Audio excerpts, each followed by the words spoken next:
మాచల సావిత్రిబాయి పూలే 194వ జయంతి సందర్భంగా Machala AP state government pensioners association భవనం నందు దళిత బహుజన భీమసేన రాష్ట్ర అధ్యక్షులు పెరుబోగు జార్జ్ మాట్లాడుతూ భారతదేశపు తొలి మహిళా ఉపాధ్యాయురాలు సంఘ సంస్కర్త రచయిత్రి మహిళల అభ్యుదయం కోసం అహర్నిశలు శ్రమించి వారి విద్యాభివృద్ధికి కృషి చేసిన గొప్ప వ్యక్తి సావిత్రిబాయి పూలే అని అన్నారు.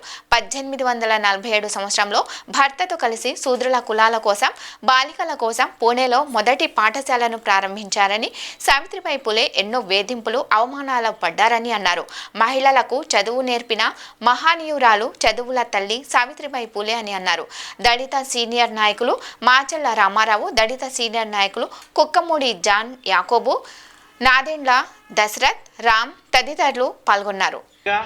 1837 సంవత్సరంలో మహారాష్ట్రలోని సతారా జిల్లా నాయగం అనే గ్రామంలో ఒక బహుజన కులంలో పుట్టి చిన్నతనంలోనే ఆమె వివాహం చేసుకొని అదేవిధంగా శూద్రులు అశూద్రులు అయినటువంటి సమాజంలో ఉన్నటువంటి బహుజనులకు విద్య కోసం ఆమె చేసిన త్యాగం ఎనలేనిది.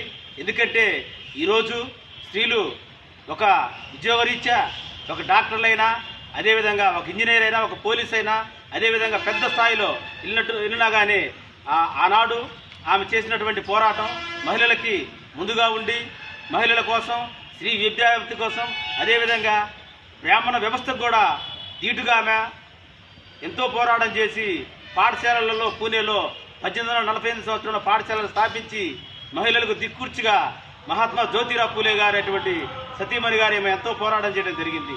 ఈరోజు సమాజంలో ఉన్నటువంటి స్త్రీలు కూడా ఈమెను ఎంతో గుర్తు చేసుకోవాలి. అదేవిధంగా మహిళా దినోత్సవం ఈరోజు శుభాకాంక్షలు తెలియజేస్తూ అందరికి కూడా జోహార్ మహాత్మా జ్యోతిరావు పూలే, జోహార్ మహాత్మా జ్యోతిరావు పూలే, జోహార్ సావిత్రిబాయి పూలే, జోహార్ సావిత్రిబాయి పూలే.